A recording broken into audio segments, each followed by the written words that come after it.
Chief Dr. Olusegun Obasanjo, GCFR, PhD at the age of 70, for some of us who don't have the PhD yet. 80, sorry.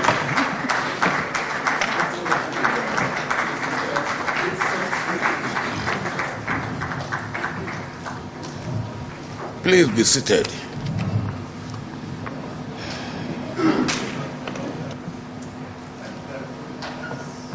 Reviewing my book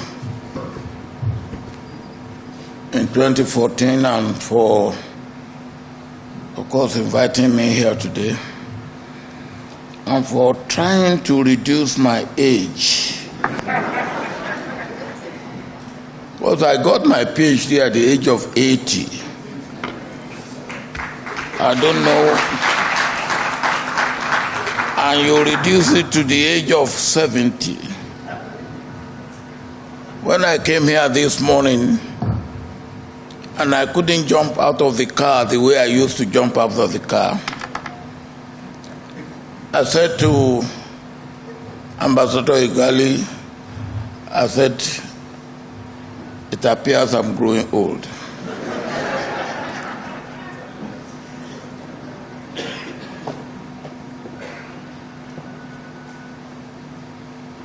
Distinguished ladies and gentlemen, it is simply a significant duty for me to be here in order to be able to fulfill my commitment to a sacred intergenerational responsibility. Between me and Tunji, sit down, because I don't want trouble with your weight. There is an entire generational span which significance can be properly understood in terms of the value that mentorship can add to the understanding of how the public service can serve as the backbone of the emergence of a developmental state in Nigeria. Tunji has been courageously forging ahead as an expert insider bureaucrat through the trenches of sustained administrative reforms of the Nigerian state since 1988, and most especially between 1999 and 2007, when the administration I led in my second incarnation was on the saddle. My deep insight about the operational logic of the bureaucracy derives first from my military background.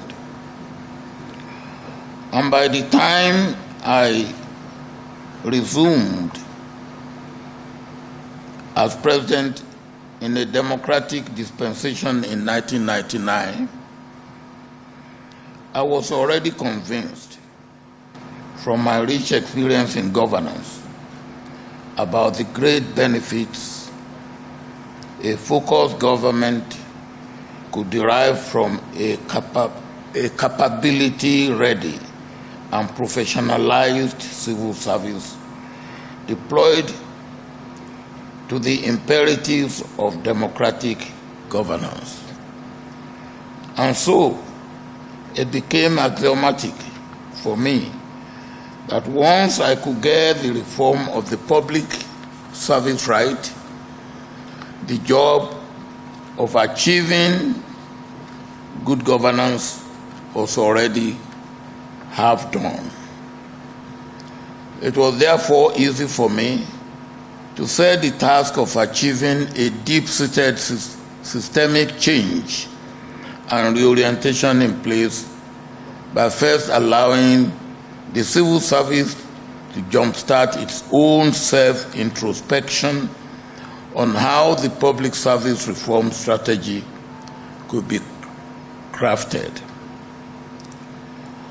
One of the first things, and I think some of you who are here will remember, one of the first things that I did was to organize a week-long seminar for senior civil servants within the first week of my coming into office. It was unusual, and to some civil servants also unwelcome. For me, we must all be reform conscious and sensitive for the government I wanted to lead. Professor Adebayo Adedeji of Economic Commission for Africa, ECA, prepared the program and led the seminar. And I was present for most of the program. After 1 week, the senior civil servants will come back to say that, I quote, "We are now in a new way of doing business." And we were then all geared to move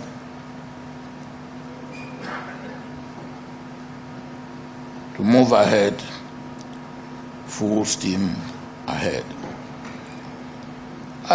It was in the heat of this whole process that Professors Adebayo Adedeji and Akin Mabogunje brought to my knowledge the presence of a young and knowledgeable expert bureaucrat in the Federal Ministry of Education with a portfolio of experience and research understanding of public service reform and policy professionalism, which could add immense value to our reform program. And this was the beginning of my relationship with Professor Tunji Olaokpa, starting with the deployment of his expertise, which made a world of difference in the reform program of my administration, especially in the formulation of the national strategy for public service reform, as the chairman referred to. And it is not surprising that he went on to reach the zenith of his professional career as a permanent secretary.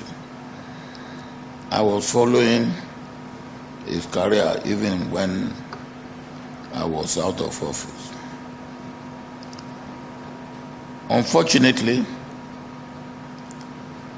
it is still very difficult, despite the numerous efforts put into rehabilitating the public service, to get the system into a capability readiness that will transform it into a world-class institution that backstop the effort of an incoming administration. And this is where Professor Olaokpa's intellectual memoir, The Ending Quest for Reform, not only takes the discourse on documenting professional experience to a new level, but also furnishes an entire generation of civil and public servants with a package of ideas, models, and paradigms by which to comprehend the reform framework of the Nigerian public service. My key takeaway from the memoir is the admixture of precise diagnosis of Nigeria's administrative predicament and the meticulous analysis of what needs to be done. I am particularly attentive to the productivity paradigm that underlies the imperative of performance management. The workforce need to become efficient. And lastly, no one can miss the abundant and patriotic optimism that flows from the entire memoir.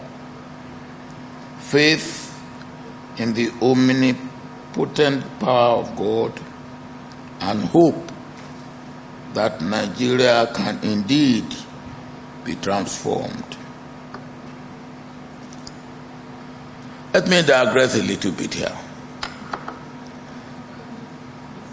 Part of transformation that the chairman of this occasion didn't mention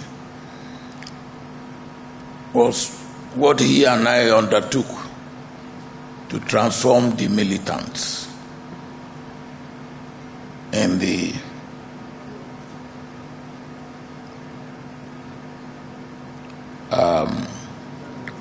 Niger Delta. And it caused me some anxiety, because I will send him to the boys, I call them naughty boys, in the creeks, and I will expect him to be back at 3 or 4 o'clock. He will not be back, and I will not hear from him. Then he will probably be back at 8 p.m. or even sometime the following day. And I will say what happened, that he was arrested and he was told to go to Obasanjo and bring money. And he will say Obasanjo has no money. And then they will say you will remain here until Obasanjo can send us money. And Obasanjo will not send money. And after they have abused him, at times even beat him up, then they will go back, they will say go back to Obasanjo and tell him that he should send us money. Of course, we started the process of reforming them, and to some extent, we even achieved some success. Let me come back to Tunjolakwa. Let me suggest 3 ideas that I think can enrich the direction of the conversation here today.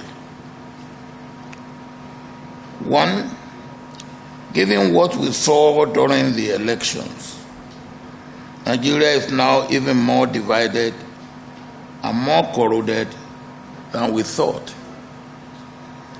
This places a deep onus on any administration following the current one to urgently facilitate the process of national moral rearmament and national reconciliation, that the potential to enhance healing for aggrieved and bereaved persons across Nigeria and to assuage the youth. This must be done in sync with the imperative of national value reorientation that Nigeria requires to build a collective sense of enduring and noble values and national belonging. 2, governance in Nigeria now calls for thinking outside the box in terms of development financing.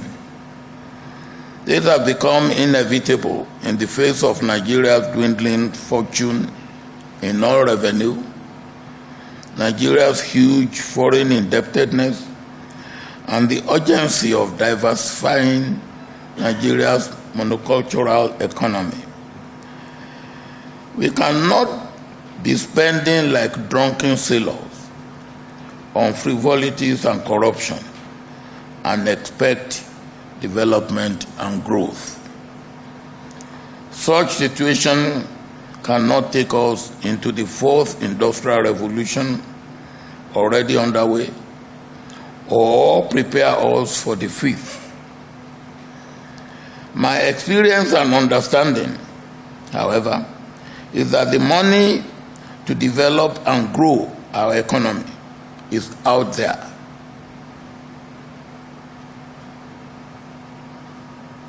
If we provide conducive environment for it to come and stay.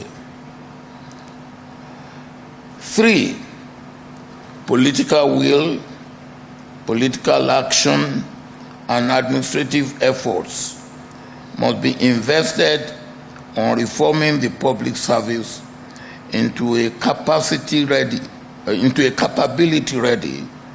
institution that could enable Nigeria's development agenda beyond 2023. All these and more are necessary to correct and not to repeat the sickening and painful show of shame which the elections of 2023 generated into.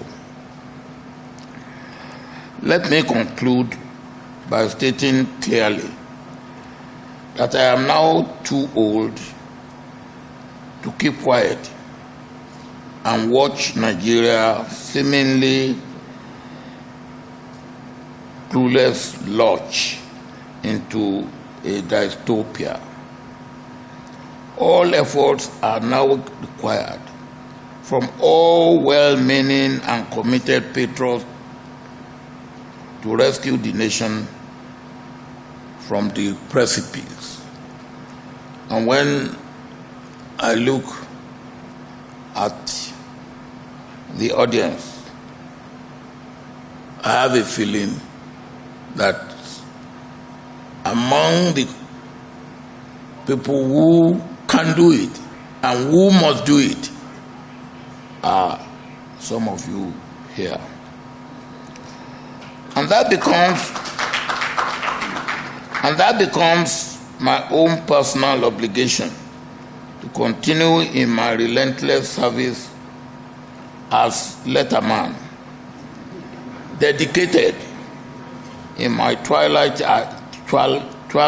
years to saying the truth as I see it, so as to push Nigeria in the direction of our collective aspirations.